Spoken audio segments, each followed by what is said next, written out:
পেহেলগামৰ বুকুত সন্ত্ৰাস, কিন্তু ভাৰতীয় সেনাৰ পৰ্যপ্ৰহাৰে দিছে প্ৰত্যুত্তৰ উত্তৰ। কাশ্মীৰ কপালে সন্ত্ৰাসবাদী, কিন্তু সেনাই দিলে দিয়া প্ৰত্যাঘাত। সুধিলেই ক'ব অপাৰেশ্যন পৰ্যপ্ৰহাৰ কেনেদৰে উভতি আহিছে। কাশ্মীৰত ভয় নোহোৱাকৈ সেনাই লিখি দিছে নতুন ইতিহাস। বাহাদুৰি নে বদলা, জানক সেনাৰ গোপন অভিযানৰ কাহিনী। পেহেলগামৰ কাহিনী, কিদৰে সেনাই সন্ত্ৰাসবাদীক নিঃশব্দে সজাই শুই পেলালে। কাশ্মীৰৰ গাভৰু উপত্যকাত গঢ়িছে ঘোষ্ট এটা অসামৰিক, এটা অন্ধকাৰ ৰাতিত উগ্ৰপন্থীৰ সৈতে শত্ৰুৰ সৈতে যুঁজিব পৰা এটা কামাণ্ডো বাহিনী ফ'ৰ্চ, যি আপুনি ভাবিব নোৱাৰিব, আপুনি চিনিব নোৱাৰিব এনেকুৱা এটা শক্তিশালী ভাৰত চৰকাৰে তৈয়াৰ কৰা ফ'ৰ্চ কাশ্মীৰৰ গাভৰু উপত্যকাত গঢ়িছে ঘোষ স্কোৱাড। হলত ভিডিঅ'টো আৰম্ভ কৰি ঘোষ স্কোৱাডৰ এই অপাৰেশ্যন পেহেলগাম।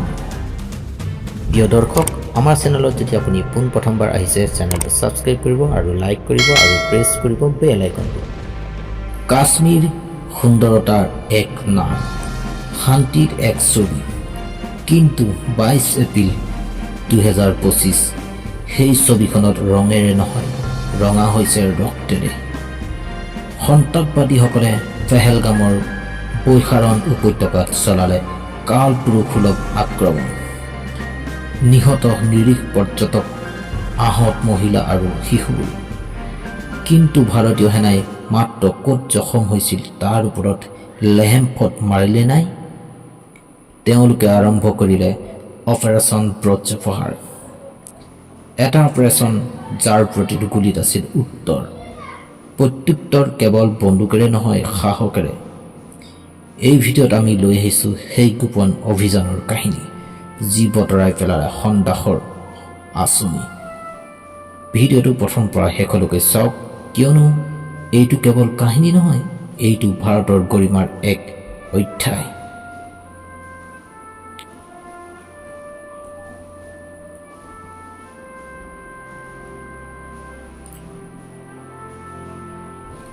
বাইছ এপ্ৰিল জম্মু কাশ্মীৰৰ অনন্তনাগ জিলাৰ পেহেলগামৰ বৈশাৰণ উপত্যকাত সংঘটিত হোৱা সন্ত্ৰাসবাদী আক্ৰমণটো সাম্প্ৰতিক সময়ৰ ভিতৰত ভাৰতত হোৱা আটাইতকৈ ভয়ংকৰ নাগৰিক হত্যাকাণ্ড হিচাপে বিবেচিত হৈছে।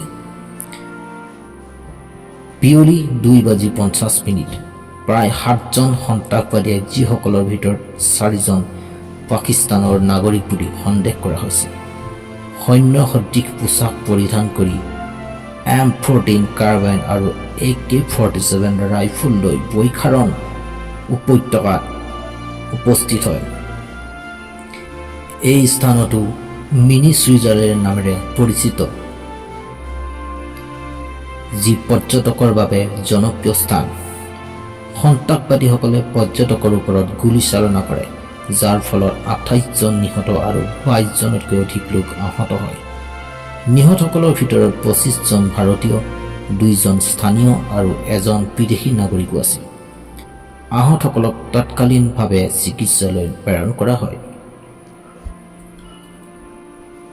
এই আক্ৰমণৰ দায়িত্ব ডেয়াৰ ৰেজিষ্টেন্স ফ্ৰণ্ট (TRPF) নামৰ সন্ত্ৰাসবাদী গোটে স্বীকাৰ কৰিছে, যি পাকিস্তান ভিত্তিক লস্কৰ-ই-তোয়েবা আৰু হিজবুল মুজাহিদ্দিনৰ সৈতে সম্পৰ্কিত। তেওঁলোকে কাশ্মীৰত হোৱা জনসংখ্যাত পৰিৱৰ্তনৰ বিৰুদ্ধে এই আক্ৰমণৰ উদ্দেশ্য বুলি দাবী কৰিছে। প্ৰধানমন্ত্ৰী নৰেন্দ্ৰ মোদীয়ে এই আক্ৰমণক কালপুৰুষসুলভ বুলি অভিহিত কৰি দোষীসকলক কঠোৰ শাস্তি দিয়াৰ প্ৰতিশ্ৰুতি দিয়ে। ভাৰত চৰকাৰে পাকিস্তানৰ সৈতে কূটনৈতিক সম্পৰ্ক হ্ৰাস কৰে, ইণ্ডুছ জলচুক্তি স্থগিত কৰে আৰু পাকিস্তানৰ সৈতে সীমান্ত বন্ধ কৰে। ৰাষ্ট্ৰীয় তদন্ত সংস্থা NIA আৰু অন্যান্য সুৰক্ষা সংস্থাই মিলিতভাৱে তদন্ত আৰম্ভ কৰে। তদন্তৰ ফলত 3জন সন্দেহজান সন্ত্ৰাসবাদীৰ ক্ৰেছ প্ৰহাৰ কৰা হয়, যিসকলৰ নাম আছিল আশিফ ফৌজি মুছা, সুলেমান শ্বাহ ইউনুছ আৰু আবু তাহালহা আফ্ৰিজ।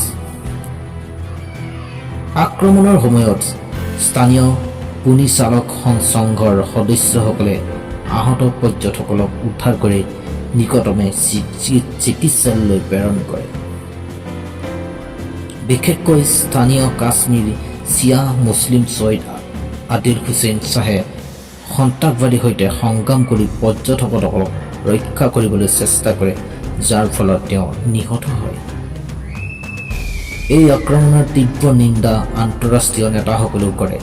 যুক্তৰাষ্ট্ৰৰ ৰাষ্ট্ৰপতি ডোনাল্ড ট্ৰাম্প, যুক্তৰাজ্যৰ প্ৰধানমন্ত্ৰী কিয়াৰ ষ্টামাৰ আৰু ৰাছিয়াৰ ৰাষ্ট্ৰপতি ভ্লাদিমিৰ পুটিনে এই আক্ৰমণ অমানৱিক বুলি অভিহিত কৰে আৰু ভাৰতৰ সৈতে একতা প্ৰকাশ কৰে।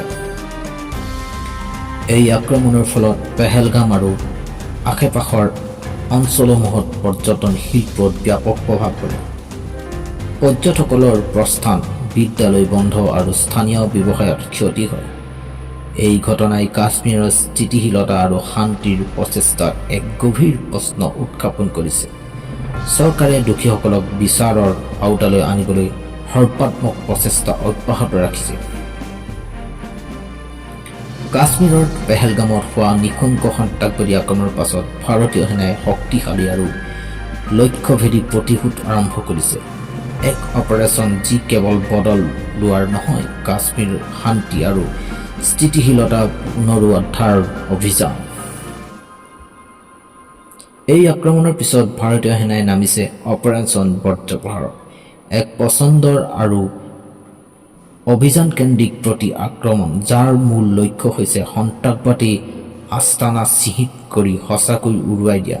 ড্ৰোন, থাৰ্মেল ইমেজিং, জিপিএছ যুক্ত ৰক্ষী বাহিনী এই অপাৰেশ্যনত নিয়োজিত।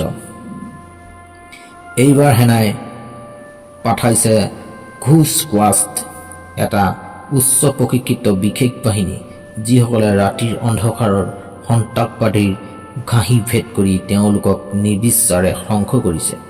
ইতিমধ্যে 8জন সন্দেহভাজন সন্ত্ৰাসবাদীক নিউট্ৰেলাইজ কৰা হৈছে। সেনাই আধুনিক AI চালিত ড্ৰোন, ছেটেলাইট সুৰক্ষা চিত্ৰ আৰু লোকেল ইণ্টেলিজেন্স ইউনিটৰ সহায় সন্ত্ৰাসবাদীৰ গতিবিধি সম্পূৰ্ণভাৱে নিৰীক্ষণ কৰিছে। কোনো আত্মগোপন নোৱাৰিব। এই প্ৰতিশোধ কেৱল বন্দুকৰ গুলীয়ে নহয়, এটা শক্তিশালী বাৰ্তা।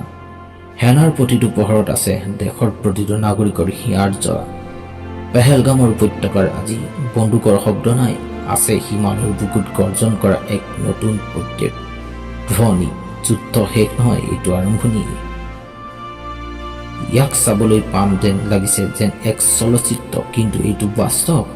এইবাৰ সন্ত্ৰাসবাদীৰ শেষ দিন গণনা আৰম্ভ। প্ৰিয় দৰ্শক বন্ধু, আজিৰ এই জম্মু কাশ্মীৰ পেহেলগামত উগ্ৰপন্থী সন্ত্ৰাসবাদী চলোৱাৰ এই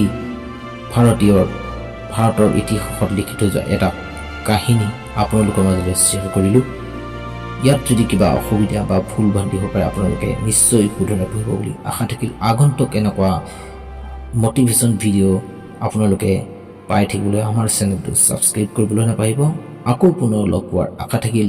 ধন্যবাদ।